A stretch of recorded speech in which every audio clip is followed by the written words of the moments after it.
notes. They are available there as well.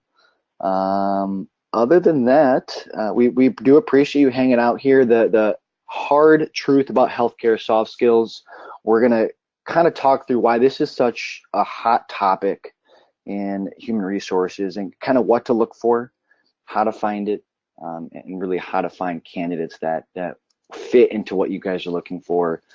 I'm going to turn things over now to Michelle to kind of intro herself and start off the webinar. So without further ado, if there's nothing else, Michelle, I'll let you take it from here.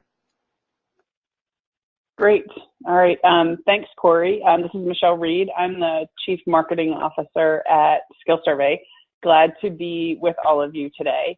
I've spent the last 20 years of my career working for a number of different technology companies, and I have held roles outside of marketing. So I wanted to just share a little bit of my background. I've worked in the human resources function in a couple of different capacities, doing running a training and leadership development program, as well as running a program where I created a competency-based in-placement function to help with staff placements to translate employee skills during this period of time where the corporation that I was working for was going through significant merger and divestiture activity and trying to find the right place for employees. So excited to kind of dip my toe back into the HR space and talk about hiring, particularly for soft skills, because I am passionate about making sure that organizations find the right people and make better hiring decisions to improve their performance, and making sure that individuals really find the right opportunities to help them flourish. And Chris, are you? Yep. You out there? There we go. I'm here. Can everyone hear me? Are you good? Perfect. Hi, everyone. My name is Christopher Young with RIVS, and I work in the marketing department here. Been in the interviewing space back since 2010, where I had started a company focused on interviewing technologies, and one of my biggest focuses was in the healthcare space. So I happen to have a really good sense of some of the different unique challenges within the healthcare space, particularly in hospitals, and some of their volume needs, as well as hiring for the right fit. So really excited to be able to share some of the learnings and findings that Michelle and I have put together for today, and happy to pass this back to Michelle. All right, so just to set the tone, talk a little bit about what we're going to cover during our time today. So we're going to start off with a little bit of soft skills and what are they, why are they so hard to measure, and why are they so important specifically in the healthcare field. And then we'll talk a little bit about job-specific competencies, because we know that different positions really require different sets of skills as well as competencies in order to perform and flourish. We'll also talk a little bit about the way that soft skills can really vary across generations and the multiple generations that tend to be part of our workforce today. And then finally, we're going to talk about some ways where you can apply these concepts in your organization to make more informed hiring decisions and improve your bottom line and improve patient satisfaction. And then, of course, as Corey mentioned, we'll wrap up with some questions at the end of the session before we conclude for the day.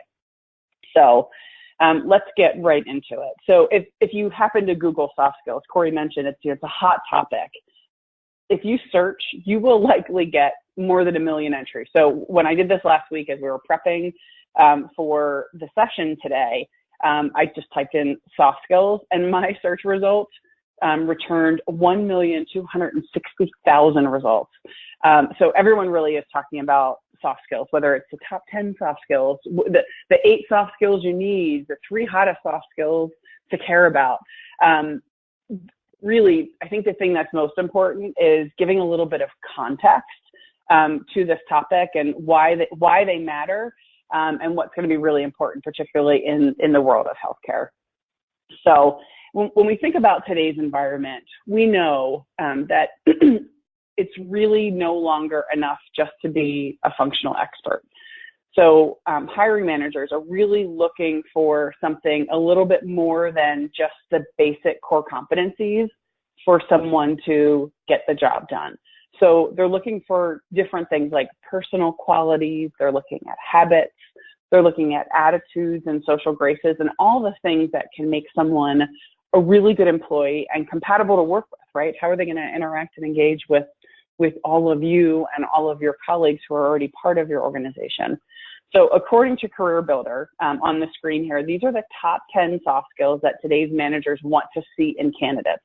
So competencies like a positive attitude, making sure that the individuals that you're hiring are team-oriented, that they have some level of empathy, that they're flexible, that they can work well under pressure, and also making sure that they're self-motivated, which has become really vital, right, in the modern workday. Another study was titled "The Growing Importance of Social Skills in the Labor Market" was published by this guy, David Deming. He's done a lot of publishing, if you will, on soft skills. He's an associate professor of education and economics at Harvard. And he had a New York Times article, and the title just kind of struck me. You know, the title was "How the Modern Workplace Has Become More Like Preschool." And what his research found and what this article was conveying is that the fastest growing jobs in today's workplace involve both a high degree of thinking as well as the social or soft skills. So if you think about the types of positions that you're trying to fill for, in most cases, if you're thinking about people who technically need to understand what they're doing as they're caring for the patients at your facility, but they also need to have those right social graces and communication skills in order to handle those patients and their families well. So what makes this a little more critical in healthcare today is that strong emphasis both on the technical and the soft skills. So more so than the majority of other professions. So these skills are really brought to light because patients today are really demanding great care and great service. They really want quality care. And the quality of patient service and satisfaction is growing in importance as a key point of provider differentiation, right? And it's measured by a lot of different things. So whether you're looking at the percent of patients who are readmitted, the ability to decrease the number of infections, how good your nurses and your physicians are communicating with the patient as well as their families, and even the level of noise at night when patients are trying to sleep, all of that kind of impacts what is perceived as a better level of patient care. And when you look at all of these factors, it becomes really clear that every employee, every nurse, every physician, every physical therapist, occupational therapist, the non-clinical, the support people, right? People who are managing your front desk, janitorial staff, they all matter because they all can impact the quality of your care through the eyes of the patient, which impacts your satisfaction rating. So we know that the healthcare job market is also really growing, right? It's the largest source of employment in the U.S. with nearly 16 million Americans employed in the industry. So that's according to the Bureau of Labor Statistics. And we also know that health-related companies have added an average of 24,000 jobs per month in the past year and a half. And that growth is expected to continue to increase by another 19% by 2024, which sounds like it's far away, but it really isn't. And so that really creates tremendous competition in hiring because we know this industry is already facing a shortage of applicants. And so what this really means is you're hard to find and hard to source and really hard to fill positions just got harder to fill. And we know that in the end, all of our successes are predicated on the quality of the people that we bring in and keep in our organization. So hiring a workforce with excellent technical skills as well as excellent soft skills should be a top priority for any healthcare organization because it's really going to impact your bottom line. And the talent industry research supports this premise. So this is another study. This one was done by Career Builder, and they found that the majority of employers believe that soft skills are just as important as the hard skills or the technical skills. And another 20% of those said that the soft skills were actually more important than the hard skills, meaning that the hard skills are more teachable if they can find people who actually have the right behaviors to bring into their organization. So the sad, stark reality is, even though there is this focus on soft skills because there are so many articles, there are so many people who are talking about it, it doesn't appear that collectively we're doing all that great a job identifying the soft skills during the hiring process. So there was a study that was conducted by Leadership IQ, and they tracked 20,000 new hires and found that 46% of them failed within the first 18 months of employment. And that's not the, I don't think that's the most shocking of the facts that they uncovered, because what's more surprising than the failure rate was that when they failed, 89% of the time it was for attitudinal reasons. So low levels of emotional intelligence, low levels of motivation, their temperament. Those are soft skills. And there was another study that was conducted by the Harris Poll for Career Builder. And in it, they noted that 1/5 of employers who have hired someone who will not be a fit, they say that they know within the first week of hiring a candidate whether or not they made a mistake. And within the first 3 weeks, that number jumps to more than half, or 53%. And in that study, the most reported behaviors, there were two in particular that seemed to surface. And those are that the employee had a negative attitude and that the employee didn't work well with others, right? Just two very basic and core things that we want people who are bringing into our organization to really embrace. We want them to have a good, positive attitude, and they kind of need to play well with others in the sandbox in order for all of us to be able to get our work done.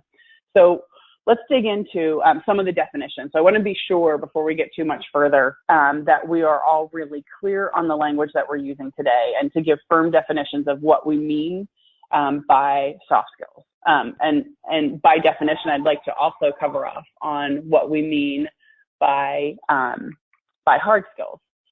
So hard skills are really mostly about what you know. So these are specific skills that are learned through formal education, through a training program. They could be through an online course. It could be through a certification program, on-the-job training. So these are really more of your hands-on technical procedural skills that are needed in order to perform a job effectively. So for example, for hard skill for nurses, including, starting an IV line, right? Performing dressing changes, inserting a cast, administering injections, right? Checking vital signs. Those are things technically you need to know what you're doing in order to get the job done. But on the other hand, the soft skills are things that can be seen as a little less tangible, and they're really associated with the person's traits and their personality. And these are mostly about how you act, and include certain, work-related social skills, such as basic courtesies, being able to get along with others, caring for patients as part of a team, so maintaining camaraderie amongst your colleagues, and being a good coworker, and the type of caregiver, really, that patients and colleagues will like. So a strong difference. So hard skills are more about what you know, and the soft skills are mostly about how you act. So we've got a list of soft skills, and they can include a lot of different things. So it's things like personality traits. It's things like a person's confidence, right? Their dependability, their professionalism, their listening skills, their problem solving are all different ways that we can define soft skills. If we think a little bit and dig into, top skills that are required, particularly for healthcare, it's even more critical, I think, in this industry, since the medical profession and, those employees are interacting not just with patients, with each other. Many times their interactions with each other can be under extremely difficult, time-sensitive, and really emotional circumstances. So communication in a hospital or healthcare setting is possibly the most important soft skill that a person could possess. So whether someone's working in the emergency room on a patient with a critical condition, or they're a supply chain manager working with vendors, or medical billing staff who are interacting with an insurance company to make sure that they're properly reconciling invoices, communication is essential to effectively perform your responsibilities. So the second soft skill is teamwork. So many healthcare professionals are really required to work in teams, right? So surgeons and nurses, And according to the American Journal of Public Health, teamwork is particularly essential to patient care and health systems with many levels of healthcare workers. And it really improves the level of care and safety for patients when the people who are caring for them are working cohesively as a team. And then adaptability and time management can at times really go hand in hand. So patient care is fast-paced and it's highly dynamic by its nature, right? So situations can change on a dime, and the staff really needs to be able to change just as fast. And healthcare professionals really need to be ready for the unexpected at any moment and be able to determine the best course of action for any situation, which is why time management is really, really crucial. So their ability to prioritize, reprioritize, deal with daily workloads, and effectively execute a lot of different tasks simultaneously is really important. And patient care really is a service-oriented industry, as you all well know, right? You live and breathe this every day, and patient emotions can really run from the most happy moment in a patient's life, like the birth of a child, to the most devastating, like when the unthinkable happens, during what should be the most happy moments. And empathy plays a really big part in healthcare professionals' day-to-day activities. Their ability to understand the feelings and needs of patients and their families is really critical so that they can really figure out how to maximize the level of care and that level of service that they're providing them.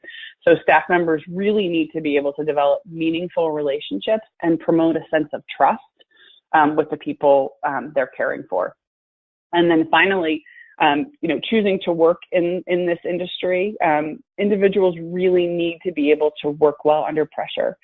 So the pressure to perform and succeed, it is a daily ritual for most healthcare careers. And to be able to work in this industry, you really have to be able to not just handle being able to work well under pressure, but really thriving in that type of environment. So if we kind of re-hone in on, soft skills being the hard part of what we're trying to get to, right? What's our commodities? They're easily duplicated, they're reverse engineered, but how, the soft skills of how you do things, they're really what drive efficiency, innovation, performance, all the things that set our organizations apart. So another way, hard to say it, is that a hard skill is more about what you're going to do, and a soft skill is more about how. So if we think about what that looks like in practice. So say you're hiring for a nurse and you've got two really strong candidates. In other words, these two nurses, they know their stuff. So when it comes to what they need to do inside their bubble of what they have to do technically to get the job done, right? They know what they need to do. But the question you'll need to ask yourself is, how will they go about getting that work done? Will they work well with other nurses, with patients and doctors? Can they clearly articulate what they need from their colleagues who may not have the same level of expertise? Do they understand their priorities aren't necessarily anyone else's? And do they also understand compromise and negotiation? All of those things and more, those are soft skills. And soft skills are really what make people tick. And in HR, where data is really becoming increasingly relevant, measuring soft skills and those attributes and capabilities and potential of our people in their full complexity has really become critical for all of us. So industrial organizational psychologists have determined that candidate success in a position can be predicted by his or her proficiency in 4 competency areas. So professionalism, interpersonal skills, problem solving and adaptability, and personal value and commitment on the screen here. And then there's 2 other ones if people are in leadership roles. But let's take a look at the first 4 first. So professionalism, right? Not to state the obvious, of course, we need employees who are going to be professional, but professionalism goes beyond like dressing appropriately and being polite and well-mannered. Some of the soft skills in this competency cluster include some of the basics like dependability, right? Do they show up for work? And when they're supposed to, right? Because of the impact, the domino effect that can have, particularly in nursing with shifts. Their ability to follow instructions. And do they have a strong work ethic? The soft skills needed to exhibit professionalism will drastically vary according to the positions that you are looking to fill. So interpersonal skills, the next cluster here. So another example of soft skills, this includes characteristics like listening. This is also about relationship building and collaboration, which are also critically important in the world of healthcare. Next is problem solving and adaptability. And here we're talking about the ability and willingness to find solutions to problems. So really, we're looking for someone who's willing to tackle problems, not just, ignore them and let someone else handle that on the next shift. We're really looking for candidates who will learn from their experiences, apply those learnings to perform successfully in new situations. And then the fourth competency cluster is personal value commitment. And we know that today's diverse and mobile work, it's really important that we understand a candidate's ability to interact with people of all different backgrounds. And personal value commitment really helps people understand if they can deal well with people from all different types of background who may require different levels of communication. But personal value commitment also means adherence to standards and policies, right? So people who are going to, in essence, are they willing to abide by the rules? Do they understand the rules? And what the standards are? Do they understand the policies, compliance? Do they understand kind of the rails in which they need to operate for that role within your organization? And then the last two, so if a candidate's applying for a management or leadership position, there are two additional competency areas, managing other and leadership.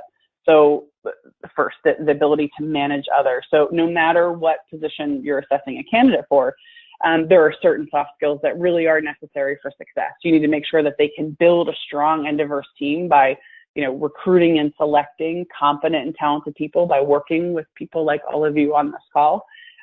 Their ability to lead a team and their ability to effectively measure performance is really, really important. And then do they hold their direct reports accountable for meeting their goals? Are they able to deliver timely and honest feedback in a constructive and non-threatening way? So I'm assuming all of you have also had the experience I have had, and I know many others have, where you've got a boss who sees a problem, but they don't have the ability to address it and to hold people accountable. And that can really deteriorate, a team's motivation, probably more than just about anything else. So it's really, really important. And then finally, leadership. While some of the skills and competencies needed to be a truly successful leader are very similar for leadership roles, like setting direction and managing change, being able to motivate, right? We want leaders who are going to motivate and excite people. There's also job-specific criteria that really should be considered for leaders in different functional areas. So whether they're head of nursing, head of HR, there are particular characteristics that you're going to want to look for. And I think we've all also had the experience of, if you fail to uncover past issues with a senior candidate's leadership skills, it tends to be a really, really expensive mistake. And understanding their soft skills and the abilities of candidates for leadership positions, candidly, really might be the most important thing of all. And these behaviors tie into a number of programs that might actually be important to your facility. So, for example, understanding what behaviors have the most direct impact on HCAHPS scores can help your organization identify and hire the kind of employees who will help improve the patient experience. And you can also really mitigate the very real risks inherent in hiring that bad employee into a position of trust. So look for tools, look for vendors who tie these things together. And I know there are a number of SkillSurvey customers who are on this call with us today. Hello and welcome. Many of you know, you're familiar with how we align these predictors of success through the HCAHPS clusters that we show in our solution. So you can see how a candidate may be able to help or may actually hinder your facility's HCAHPS ratings very early in that hiring and selection process. And the fact of the matter is only 337 U.S. hospitals receive a 5-star rating for patient satisfaction. So that's that measure of healthcare provider quality. And that's, as noted on those star ratings, that are available for anyone, any consumer to review. And the other thing to think about there is they're also available for the candidates that you're talking to. They're going to look at that type of information. And all of that is published on the Medicare.gov, and hospital compare sites. So it's really important to be paying attention to that and finding ways to incorporate this in your hiring. And another program that you could be using at your facility are the HCAHPS, the core values. So they may be tied to your facility's mission and vision. And so HCAHPS stands for the innovation, collaboration, accountability, respect, and excellence. And the competency clusters I just covered, I think you can see that direct tie. So if HCAHPS or HCAHPS are important to your organization, these predictors of success and these competencies could be extremely helpful. So, all right, so let's switch gears a little bit and talk about how soft skills can really differ across generations. So more seasoned and experienced people in the workplace, they're always going to have commentary about new attitudes and behaviors of younger generations entering the workforce. I think that has always happened, likely always will. So the next generation of employees, in most cases, they are less experienced. Therefore, they do lack some of the maturity and patience that's cultivated over time. And they step into the workforce with this youthful energy and great enthusiasm, and they may clash with some of your more senior colleagues as a matter of course.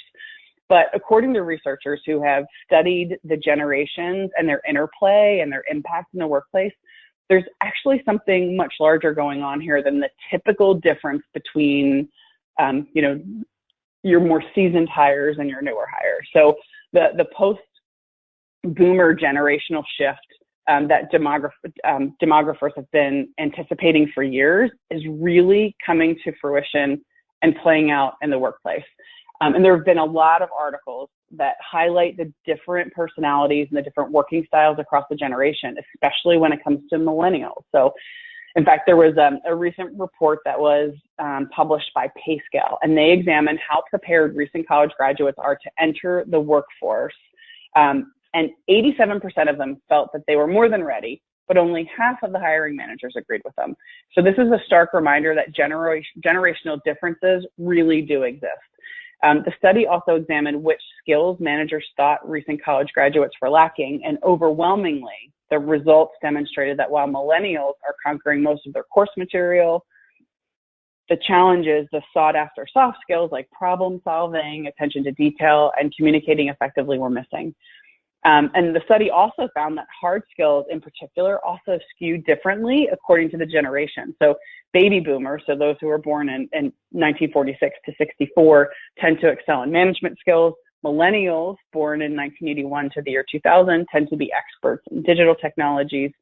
And then the Gen Xers, kind of in between there from 1965 to 1980, tend to blend the tech skills with management capabilities. So another study that was published by Ernst & Young from 2013, so this is a couple of years old, found that millennials were perceived to be more difficult to work with, less apt to be team players, and less hardworking than previous generations. So they surpassed their elders or the more experienced workers only in enthusiasm. And so there's this guy, Bruce Tolgan. I don't know if you've heard of him before, but he has researched and written about generational differences in the workplace since 1993. And he believes that the current theme, if you will, out there is not just a matter of perception. So he believes that the soft skills gap is growing wider as new generations enter the workforce. And so his subject, Generation Z, so that's this last group that's just beginning to enter the workforce, that they represent what he calls the perfect storm of generational influences. So he says, if you think about it, and he writes this in his book, it's called The Soft Skills Gap and Generation Z. But if you think about it, soft skills are mostly about fitting in, right? Making an effort to conform one's attitude and your behavior to establish standards of conduct in order to engage and work together effectively and collaborate with others in a shared enterprise.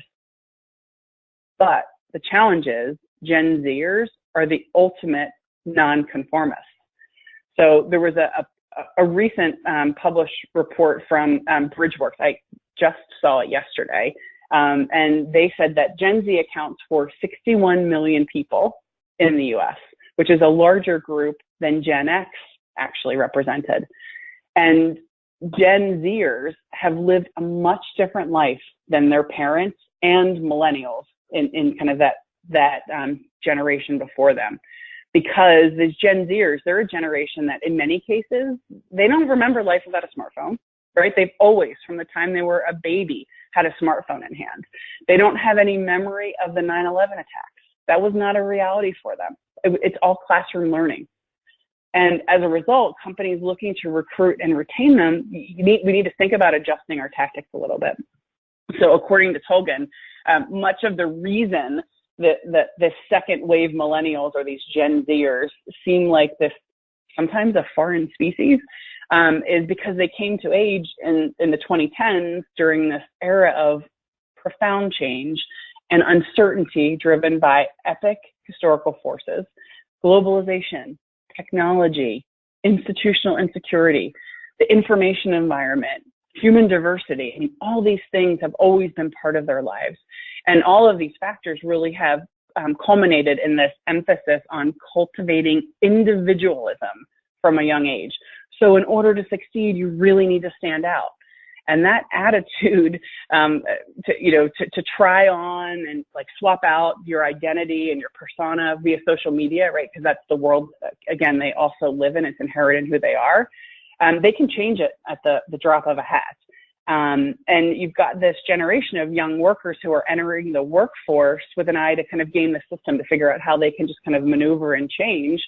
And trying to make the adjustment to fit in is, it is a challenge. It's a real challenge for the workplace because it's a whole new game for these young workers who are really just going to be entering the workforce in the next couple of years. They're less inclined to try to fit in at work and more inclined to make this whole work thing fit and work with them. So helping hiring managers really understand what to expect from multi-generational workforces and giving them tools to assess the soft skills that matter and really harness those skills may really just change how we all think about work. So there really is much to think about when it comes to working and managing across the generations and how soft skills will come into play. So I'm going to hand things over to Chris, and he's going to talk a little bit more about how we can start hiring for those soft skills. So as we talk about the generational categories, you might be wondering, how does that actually play into hiring for soft skills? And it plays a pretty big role in just giving you some context. So the generational categories are also just kind of recruiters specific strengths and weaknesses that might fall in that category. But people are still going to be and they're still going to have unique skills, weaknesses, and strengths that are different from others in their generation category. And so it's really important to understand. Hey, Chris, it's pretty hard to hear you. You're going to need an entire staffing strategy that incorporates specific soft skills and criteria that are unique to that. And so that means understanding what's really important to your organization and more specifically the job that you're actually hiring. We'll talk a little bit more about the job specific, but in order to do that, your organization, department, and team actually do some work. Hey, Chris, can I interrupt for a second? Yes, a little bit harder. Sorry, we're having a little trouble with the sound on your line. I wanted to make sure you're aware of that. Okay. Let's see. So is this any better for everybody? Much better. That sounds much better. Perfect. Thanks. Wonderful. So I was just touching on the generational categories. Apologies, everyone. And how the unique traits of an individual will probably vary within a generational category. So the generational categories can give you a good sense of, broadly speaking, how candidates' strengths and weaknesses might line up, but people are really going to differ individually within a generational category. Okay. And so in order to make soft skills a part of your organizational culture, you're going to need to understand the importance of the culture and the hiring process within the organization. So, Michelle took an example earlier about professionalism and how, some people might see professionalism as simply just showing up on time. But professionalism is actually going to run a different course depending on the specific job title. So let's take a nurse practitioner, for example. Professionalism certainly would include showing up and showing up at the right time, but it might also mean keeping up with new therapeutic interventions. Whereas a healthcare compliance officer, professionalism to them might vary. It might mean keeping up with HIPAA requirements or other government regulations. And so for one organization, professionalism might mean something completely different than another, and specifically within a job that might also go the same way. So if you're not really sure where to start when you're evaluating your organization soft skills, then the best place to look is to your business's core values or mission statement. I would also recommend that you talk with the existing employees and get a sense of what they see the organization as in their eyes. And then you can start to develop an understanding of the organization's values if that's not something the organization has done already. So let's talk through each of these six steps, to building out your soft skills in the hiring journey. First, we've got the identifying of soft skills. So as I mentioned, and we were just touching on, organizational context is important, but the job is really what's going to matter. An accounts receivable person is going to require different skills than that nurse practitioner, where the accounts receivable person might need to be attentive to detail, whereas the nurse practitioner, on the other hand, and Michelle alluded to this earlier, you're going to want somebody that's very responsive, calm under pressure, because there's a lot of emotional behavior that goes into the role, and a problem solver. And so talk to the hiring manager. After you've gotten that organizational context, it's important to talk to the hiring manager about what they're looking for. Look back at past hires over the last year. What hires have really been successful? What hires haven't been so successful? Try to identify those candidate behaviors or employee behaviors, that have tied in, and identify commonalities that you can leverage. You can also look at competitor job descriptions, or for positioning purposes, or understanding, benchmarking potential other organizations that you admire, or you find that the organizational context is a relatively similar makeup. And of course, you can always rely on research conducted by IO psychologist experts and solutions which rely on IO science to help determine which soft skills are needed for success in every role, whether it's an entry-level IT tech, or a sales account rep, or a nurse. And the important part is, after you've identified these soft skills, to use your job descriptions to communicate that required skills, right? It's the first entry point for your job candidates in terms of understanding the position. And if you're not communicating it on the job description, you're not allowing for, one, an attraction of candidates through the job description, but also a little bit of self-selection, meaning the potential candidates will start to understand the key soft skills that are going to be required in addition to the necessary hard skills. And so once you've identified the type of soft skills that you're looking for a given position within your organization, it's important to understand that the sources where you might acquire potential candidate pools are going to vary greatly, and certainly the candidate soft skills will vary based on the sources. So some different ways that you can actually source talent targeting specific soft skills. One important one would be looking at other healthcare organizations, and you can do that based on reading a little bit more about those organizations that are nearby or geographically relevant that value the same soft skills that you might. One other thing that you can do there is look at past hires and where they came from, whether it was other hospitals or healthcare systems, and did they carry some of those traits that, when you were sitting down with your hiring manager and discussing, were able to mirror over to what the hiring manager was looking for, and mirrored over to a successful set of soft skills that led to performance. Other more creative ideas that you can do is exploring online communities where people with those soft skills tend to lie. But the biggest one, I think, is good people know good people. And so as you're onboarding new employees, asking them to share a little bit more about their early on experiences, you've got a highly motivated, highly engaged new employee that you can leverage for getting the word out, and potentially making some referrals rather quickly into your organization of other individuals that might be in a similar spot here.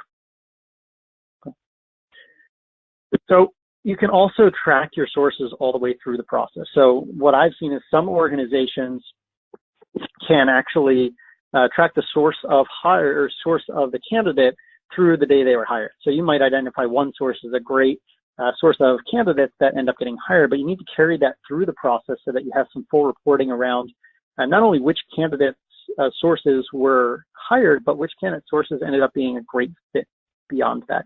I realize that does require tying recruiting to performance, but that's where you can kind of then look back on the information that you've got and understand which sources are really proving to be quite valuable.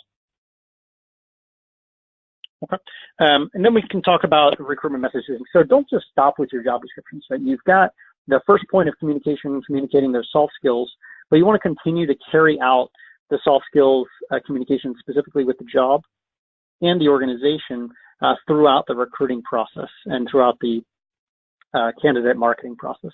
So if you're fortunate enough to have a good relationship with your marketing and communications team and they aid with some of the recruitment marketing, that's wonderful. Make sure you tie in your recruitment ads, your website copy, and even your recruitment videos. The day in the life videos do wonders for demonstrating different soft skills that are going to be required for the job. And they also tend to be the first place that candidates go once they're interested in an organization.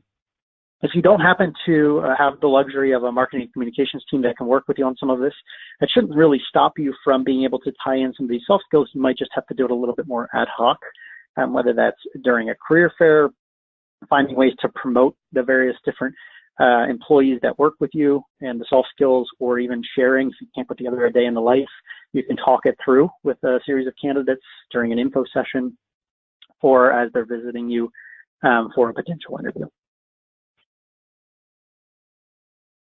And then pay attention to red flags. I'm sure you've all worked with hiring managers who want their roles filled. I mean, I'm sure many of you probably have more recs than you probably should. But hiring managers that end up hiring the wrong person, as Michelle mentioned earlier, can really cost the organization tremendously in time and money and potentially opportunity.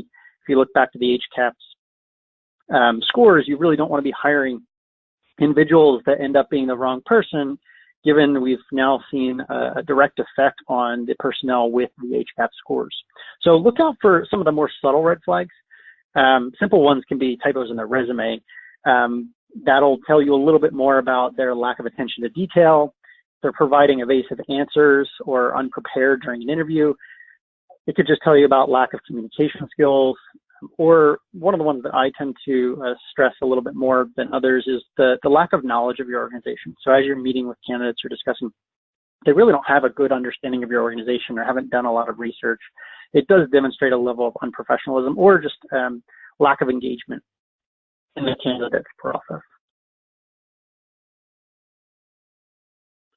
And then prioritize the soft skills, right? It is a big ask to be able to identify the soft skills, work with the manager to bring them up to speed on your goal for this. And certainly you're going to have a list of them that you're looking for an ideal candidate, but make sure you prioritize them. What is absolutely required and what are some items that you really could either coach for or may fall a little bit lower on the priority list. And make sure that in every step of the recruitment and selection process, you're looking at that. So job letters, resumes, cover letters throughout the process. And make sure you can use an online reference checking tool to get confidential feedback from your candidates, former coworkers, managers, and even clients to better understand if your candidate has demonstrated the needed soft skills in the workplace. And there are tools that will ask the job-specific questions you need to understand their past behavior in the workplace. We all know the single most predictive factor of future success is their past performance and, in particular, past behaviors. So one other way that we start to see a lot of healthcare organizations moving towards is practicing behavioral-based interviewing to further uncover a candidate's past performance. And I'll talk a little bit more about that in a second here. But the big thing with behavior-based interviewing is you're getting more data points, which typically leading towards a better decision.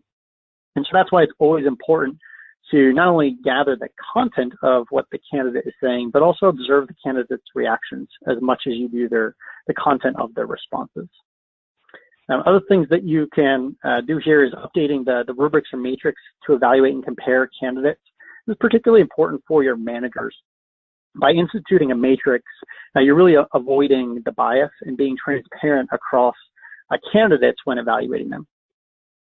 And then finally, meeting candidates in person at every stage of the recruitment process isn't exactly going to be the most feasible way to run recruiting and selection. So find ways to incorporate video, again, more data points.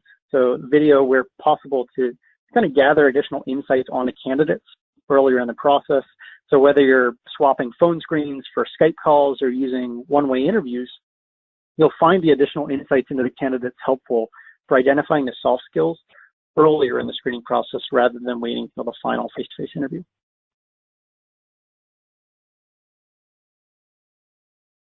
And so let's take a quick glance at differentiating a traditional interviewing behavior versus behavioral-based interviewing. So traditional interviewing, it poses theoretical questions. It generally asks a series of unrelated, open-ended questions. We all kind of fall into this trap, me included. You tend to ask the questions that come to mind if you're not prepped. So describe your strengths and weaknesses, describe what you liked most about your last role. Again, these aren't the most, they tend to be the first things that come to mind because we've seen them in the past, but they don't tend to be great predictors of success. Whereas behavioral-based interviewing, you've probably incorporated some of these techniques into your repertoire, but if you're seeking a way to assess a candidate's soft skills, it might be time to incorporate behavioral-based questions, which are more deliberate in interviewing candidates throughout the process. And so let's kind of drill down on behavioral-based interviewing, which they began by IO psychologists back in the 1970s, but it really started to take off as people are focusing more and more now on identifying soft skills into the process. So it goes in the sense that designing behavioral-based questions begins with identifying the behaviors associated with performing well in a particular position. So the questions will reveal whether a candidate has those skills. So let's say you're hiring for example, a patient financial services rep. And responsiveness and problem solving are key skills for the role. So to help determine if your candidates have these traits, you can ask simple questions like, describe a time you had to ask a number of questions and actively listen to fully understand a patient's issue, right? We're testing whether the candidate is really responsive or not. Or another question might be, describe a recent situation when you had to handle an angry patient. And understanding how they're going to be responding to those can lead you to understand specific behavioral traits, which are soft skills here. So what was the challenge or most challenging patient problem you had to solve, and how did you solve it, right? We're testing problem-solving skills, and we can tell that through past performance. So candidates are asked to describe how they handle a past situation, and that's providing you with informative answers here. One of the common formats that you may have heard of or might even be putting into practice is something called STAR. So a STAR is where you're asking the candidates to respond to these behavioral-based questions in a STAR format. And this is just a really great coaching guide for the candidates, because not every candidate knows exactly, it's not a fault to them. They don't necessarily know the difference between behavioral-based interviewing questions and traditional-based interviewing questions. So as a way of coaching them along into getting the information that you want, you can suggest STAR format, which is situation, task, action, and result. So they share the situation that occurred in terms of past performance, the task that they were tasked with, what they did, and then most importantly, the result, which just tends to be the thing that they forget the most. So if you ask those behavioral-based questions based on past performance, and then they respond in the STAR format, it provides a really good tell into past performance. And then the best thing about it is all of the candidates getting the same questions allows you to really, really compare the candidates against the different responses. And then if we go back to the interview matrix that I mentioned earlier, that makes it easy for managers to create transparency, remove the bias, and understand candidate comparisons a little bit better. And the last and final step is making soft skills part of your onboarding, mentoring, and L&D program. So take the soft skills part of your organization or part of your recruitment process and carry it through the remainder of the different duties. So that way you can build soft skill literacy within the rest of the organization. So by taking it through, we can talk about the onboarding. So if you want to take onboarding, for example, create a formal plan within the first year. So what kind of continuous training, support, and communication are we going to be providing to the new employee? And that way we can build up the knowledge, skills, and attitudes for them to be successful. Some of the best onboarding programs are ones where they've taken findings during the recruitment and selection process. So whether you're taking a reference check, a video interview that had been done, and tying that into the onboarding, sure, every candidate is going to have some skills that might be lacking. But if you can take those skills that are coachable, that were identified in the selection process, and tie that into onboarding, you've now got a tailored training plan for that individual. So that way you can train them, get them mentored up to be able to be successful in your organization. And so that leads me to the mentoring piece of the puzzle here. So millennials really believe in strong mentorship, and if we go back to the generational categories, it's something that they're really valuing. So if you need to go through providing a mentoring program, or you believe that that's something that's going to be valuable, select coaches who can meet with the individual maybe for the first year weekly. I remember I was in an organization where they actually made it part of a requirement for the mentors to do that, and then once a month went out to lunch as a way of encouraging people to comply with that program, essentially. And so make it count by requiring a kickoff call where there's some goals. Some people actually have them write out the goals and submit them back, or HR can provide, or recruiting can provide some things for the mentor to help coach through with the mentee. And so try to focus on new topics, expand on that. So it's not just getting them accustomed to the organization, but really trying to coach and train the individual through direct learning with that individual. And then finally, and I realize this is probably the hardest one to implement, is performance management. Because one of the big things that people think is soft skills implies that it's not necessarily measurable. So make sure you set goals for specific behaviors. Punctuality is probably one of the easiest ones in healthcare. Then you have problem solving, communication.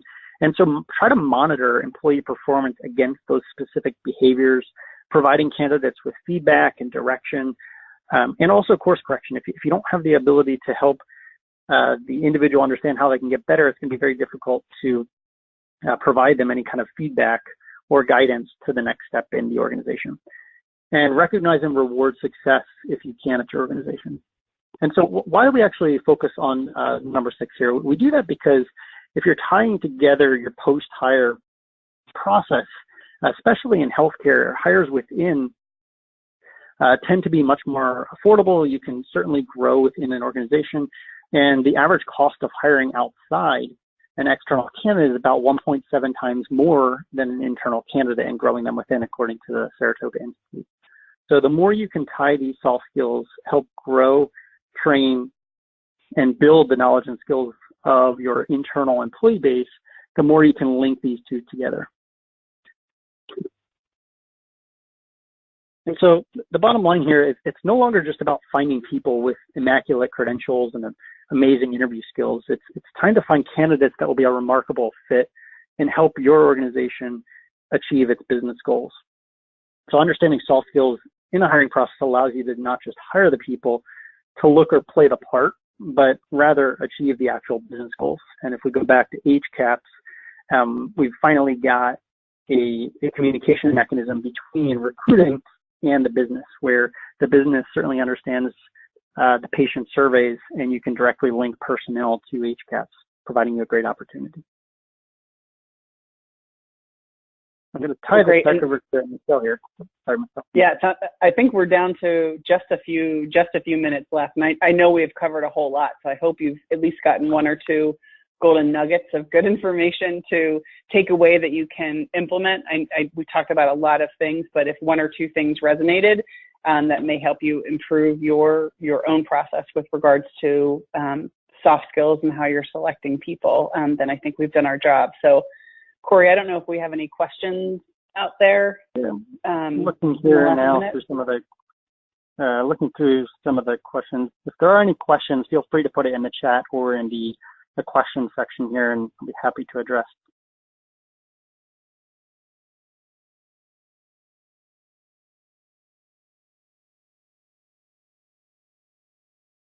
And just for the record, there were a couple of questions of people that had come in a little bit late. The webinar was recorded, so we'll be able to share that out with you after we finish up here.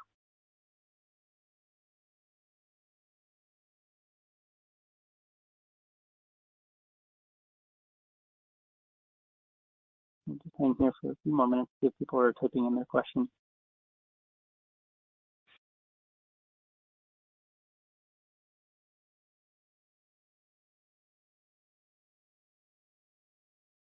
Thanks, Elise.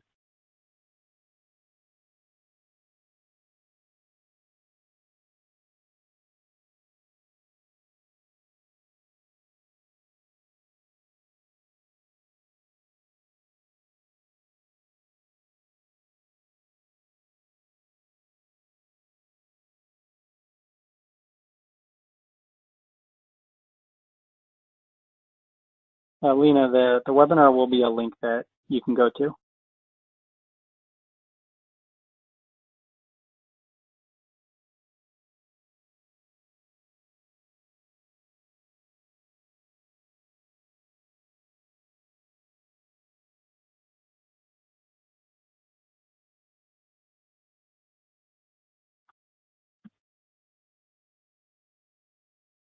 All right, well, I think we're pretty close to the top of the hour, so if there aren't any other, Chris, I guess if there aren't any other questions coming in, I know we've filled an hour, so thanks everyone for hanging in there with us. We appreciate your time. Wonderful. Thank you, everyone. I really appreciate it as well. And like I said, we'll finish up the recording here, and we'll send out an email afterwards where you can access some of that information.